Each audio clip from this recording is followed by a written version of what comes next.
Hello दोस्तों, मैं विकास आपका मेरी ट्रेन योर ब्रेन सीरीज के नेक्स्ट वीडियो में आपका वेलकम करता हूं। आज हम पढ़ेंगे कि 7 का मिसिंग डिजिट का क्वेश्चन किस प्रकार किया जाता है। बोर्ड पर मैंने 2 क्वेश्चन लिए हैं जिसमें आप देख सकते हैं कि पहला क्वेश्चन है, यदि 768 एक्स चॉइस एक संख्या है जो कि 7 से पूर्णतः विभाजित होती है तो आपको ज्ञात करना है कि एक्स के क्या क्या मान संभव हो सकते हैं। तो आइए शुरुआत करते हैं।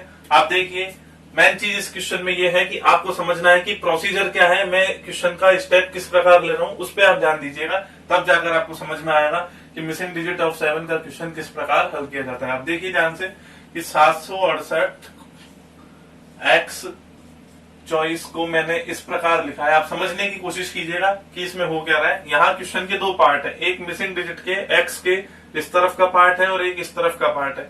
हम दोनों पार्ट्स में एक्सट्रीम एंड से यानी इस एंड से और इस एंड से स्टार्ट करेंगे शुरुआत करना। आप प्रोसीजर समझिए। जैसे मुझे ये पता है कि संख्या 7 से पूर्णतः विभाजित होती है, तो संख्या 7 से पूर्णतः विभाजित होती है अर्थात शेषफल हमें 0 प्राप्त होगा। तो मैं शेषफल 0 को यहाँ लिख रहा हूँ। आप समझिएगा कि अब मुझे एक ऐसी संख्या चाहिए, ये मेरा पहला स्टेप था। अब मुझे एक ऐसी संख्या चाहिए कि जिसको मैं यहाँ लिखूं और यहाँ लिखने के बाद उसको और इसको जोड़ने पर मुझे 4 प्राप्त हो। मैं समझ सकता हूं कि वो संख्या मेरी 4 ही होगी, क्योंकि 4 और 0 का योग 4 बन के आएगा। आप इस प्रोसेस को ध्यान रखिएगा कि हम कोशिश करेंगे कि यहाँ मैं कुछ लिखूंगा, यहाँ लिखूंगा, उनका योग इसके बराबर हो, उनका योग इसके बराबर हो, इन दोनों संख्याओं का योग इसके बराबर हो, इन दोनों संख्याओं का योग इसके बराबर हो और इन दोनों संख्याओं का योग इस 7 के बराबर हो।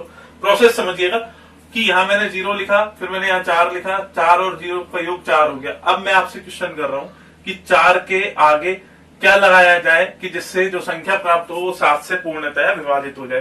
तो मैं यहाँ 1 लगाता हूँ, तो मैंने यहाँ 1 लगा दिया।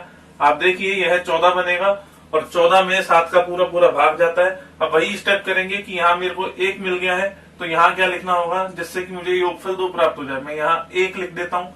अब मेरा अगला क्वेश्चन है, अगला स्टेप कि यहाँ अगर 1 है तो मैं 1 के आगे क्या लगाऊं कि जिससे जो संख्या प्राप्त हो वो 7 से पूर्णतः विभाजित हो जाए। आप देखिए यहाँ मैं 2 लगाऊंगा तो 21 मिलेगा और 21 में 7 का पूरा पूरा भाग जाता है।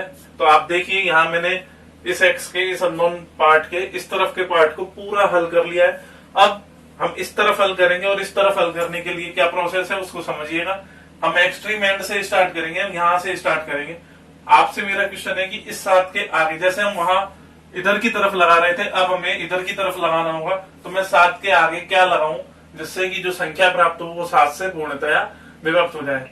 तो मैं यहाँ यदि 0 लगाता हूं तो मैं देख सकता हूँ 70 मेरा 7 से पूर्णतः विभाजित हो जाता है। वही प्रोसेस करेंगे कि मैं क्या जोड़ूं कि मुझे यहाँ पे क्या रखना चाहिए कि जिससे इसका और इसका योग 6 के बराबर हो जाए।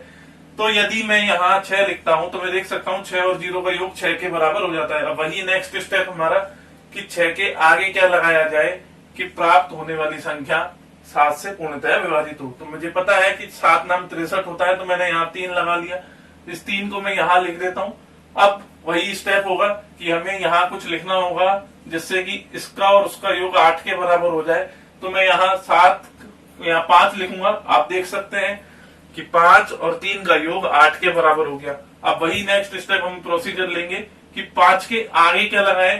तो 5 के आगे आपको यहाँ पे 6 लगाना होगा, क्योंकि हम जानते हैं 56 में 7 का पूरा पूरा भाग चला जाता है। तो आप देखिए मैं यहाँ से देखकर बता सकता हूँ कि x का मान 8 होगा। या आपको मैं एक बात और बता दूं कि x की वैल्यू मुझे 8 प्राप्त हो चुकी है। मैं बता दूं कि 7 से जब हम किसी संख्या को विभक्त करते हैं तो अगली संख्या जो विभक्त होगी उनमें 7 का अंतर होता है। तो मैं कह सकता हूं कि अगली संख्या या इससे पिछली संख्या जो रही होगी उसमें मेरे पास 1 रहा होगा, क्योंकि 1 में और 8 में 7 का अंतर है। तो x की मुझे 2 वैल्यू प्राप्त हो गई है। तो संख्या मेरी इस प्रकार होगी 768 124 या 768 824। आप देख लीजिए x इक्वल टू 1 या x इक्वल टू 8 के लिए मुझे ये 2 संख्याएं प्राप्त हुई है और जो कि दोनों 7 से पूर्णतः विभाजित होती है। बच्चों अगला क्वेश्चन समझिए। अगले क्वेश्चन में मैंने आपसे बोला है कि 13x 93 y 56 से पूर्णतः विभक्त होती है। यहाँ मैंने 2 अननोन डिजिट ली है x और y, मुझे उनका योग ज्ञात करना है। आप समझिएगा यहाँ मैं एक स्टेप आगे बढ़ गया हूँ। मैंने 56 की विभक्ति ली है और 56 की विभक्ति के लिए मुझे पता है कि 2 सहभाज्य संख्याएं 7 और 8 का गुणनफल 56 होता है। तो यदि दोनों यह संख्या आपकी 56 से विभक्त होती है तो इसे 7 और 8 दोनों से विभक्त होना पड़ेगा। अब हम y की वैल्यू ज्ञात करने के लिए 8 की विभक्ति का यूज लेते हैं। हमें पता है कि 8 की विभक्ति के लिए अंतिम 3 अंकों की संख्या में, यानी यहां से अंतिम 3 अंक 9, 3y देखेंगे जिसमें 8 का पूरा पूरा भाग जाना चाहिए। तो 8 का पूरा पूरा भाग जाता है, उसके लिए वही स्टेप करेंगे, वही प्रोसेस करेंगे कि 9 के आगे क्या लगाया जाए कि प्राप्त होने वाली संख्या आपकी 8 से विभक्त हो जाए। मैं अगर यहाँ 6 लगा लेता हूं तो आप देखेंगे कि मुझे 96 प्राप्त होता है। 96 आपका 8 से पूरी तरह विभक्त होता है। आगे आपको यहाँ किस प्रकार 3 मिल सकता है, इसको और इसको जोड़ने से आपको यहाँ 3 किस प्रकार मिल सकता है। तो मुझे पता है कि जब मैं 6 में माइनस का 3 जोड़ूंगा तो मुझे यहाँ 3 प्राप्त हो जाएगा। अब आप एक बात समझिएगा कि अंक मेरा नेगेटिव नहीं हो सकता है, तो इस -3 को मैं चेंज करके क्या लिख रहा हूं आप समझने की कोशिश कीजिएगा। इस -3 को मैं इक्विवेलेंट कर रहा हूं +5 के, क्योंकि जब मैं जिससे कि भाग दे रहा था यहाँ मैं 8 से भाग दे रहा था, तो 8 से मैंने यदि 3 घटाया तो मुझे यहाँ 5 मिल गया। अब समझने की कोशिश कीजिएगा कि 5 के आगे क्या लगाया जाए कि प्राप्त होने वाली संख्या आपकी 8 से पूर्णतया विभक्त हो जाए। तो मैं यहाँ 6 लगाऊंगा क्योंकि मुझे पता है 56 8 से पूर्णतया विभक्त हो जाता है। अब जैसा कि यह संख्या पूरी 8 से विभक्त हो रही थी तो यहाँ शेषफल आपका 0 रहा होगा। जैसा कि यहाँ हमने देखा था, पहला स्टेप यही था कि अगर विभक्त होती है तो यहाँ शेषफल 0 होगा। यहाँ से मैं y की वैल्यू बता सकता हूँ कि y का मान 6 + 0 अर्थात 6 आएगा। तो मेरी ये संख्या कुछ इस प्रकार दिखेगी। 1 3, मैं बड़ा करके लिख लेता हूँ, 1 3 x 9 3 6। अब आप इसको समझिएगा। अब हम 8 से की विभक्ति की सहायता से देख चुके हैं कि y की वैल्यू क्या होगी। y का मान हमें 6 पता लग चुका है। अब आप समझिए कि 7 की विभक्ति से हम पता करेंगे कि x का मान क्या होगा, और x का मान आने के बाद हम x + y की वैल्यू बता पाएंगे कि x और y की वैल्यू का योग क्या होगा। समझिए, अब जैसा यह संख्या 7 से भी विभक्त होती है तो यहाँ मुझे पता है कि शेषफल यहाँ 0 होगा, और वही चीज यहाँ करेंगे हम। यहाँ हमारे पास इस क्वेश्चन के 2 पार्ट है, एक x के इस तरफ का पार्ट है और एक x के इस तरफ का पार्ट है। अब आप देखिएगा यहाँ 0 है तो यहाँ योग मुझे 6 किस प्रकार प्राप्त हो सकता है। जब मैं यहाँ 6 लिखूंगा तो मुझे योग आपको यहाँ देखेंगे 6 और 0 का योग 6 प्राप्त हो जाता है। अब 6 से पहले क्या लगाया जाए कि प्राप्त होने वाली संख्या आपकी 8 से पूरी तरह विभक्त 7 से पूरी तरह विभक्त हो जाए। तो मैं यहाँ यदि 5 लगाता हूं तो मैं देख पाता हूं कि 56 में 7 का पूरा पूरा भाग चला जाता है। तो इस प्रकार यहाँ मैं बता सकता हूं कि 56 7 से पूर्णतया विभाजित होती है। अब आप समझिएगा, यहाँ मुझे कुछ लिखना है। क्या लिखूं जिससे कि मुझे इसका और इसका योग 3 के इक्वल प्राप्त हो जाए। तो मुझे पता है कि यहाँ मुझे 3 लाने के लिए यहाँ -2 लिखना पड़ेगा। अब आप समझिए कि जैसे मैंने अभी आपको यहाँ बताया था कि अंक नेगेटिव नहीं हो सकता, वहां मैंने आपको 8 से भाग देकर 8 में से 3 घटा के 5 लिखा था। उसी प्रकार अभी इसमें हम 7 से भाग दे रहे हैं तो 7 में से 2 घटाकर मैं यहाँ लिख सकता हूँ कि यहाँ 5 होना चाहिए। अब वही प्रोसेस होगा कि 5 के आगे क्या लगाया जाए कि जो संख्या प्राप्त होगा आपको वो 7 से पूरी तरह विभक्त हो जाए। तो आप समझिए 5 के आगे मुझे यहाँ 3 लगाना पड़ेगा, तो मैं यहाँ 3 लिख देता हूँ। आप समझने की कोशिश कीजिएगा, यहाँ मुझे 9 किस प्रकार मिल सकता है। मुझे यहाँ 6 लिखना पड़ेगा क्योंकि 6 और 3 9 बन जाएगा। वही क्वेश्चन मेरा आपसे कि 6 के आगे क्या लगाया जाए। तो 6 के आगे यहाँ फिर से 5 लगेगा, तो यहाँ मैं x के नीचे इधर 5 लिख देता हूँ।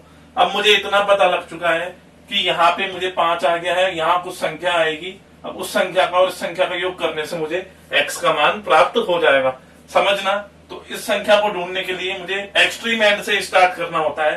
तो मैं 1 के आगे यहाँ से स्टार्ट करता हूँ, तो 1 के आगे हमें इस बार इधर लगाना पड़ेगा। समझिए कि मैं 1 के आगे 4 लगा देता हूँ, तो मुझे यहाँ 4 लिखना होगा क्योंकि 14 में 7 से पूरी बार भाग चला जाता है। आप समझिए यहाँ 4 है, यहाँ 3 है, तो मुझे 3 लाने के लिए -1 लिखना पड़ेगा जो कि हमारा नेगेटिव नहीं होता है। तो मैं इसे 7 में से घटा के यहाँ +6 कर देता हूँ। आप समझिएगा यहाँ 6 है, अब 6 के आगे क्या लिखा हुआ होना चाहिए जिससे कि प्राप्त होने वाली संख्या 7 से पूरी तरह विभाजित हो जाए।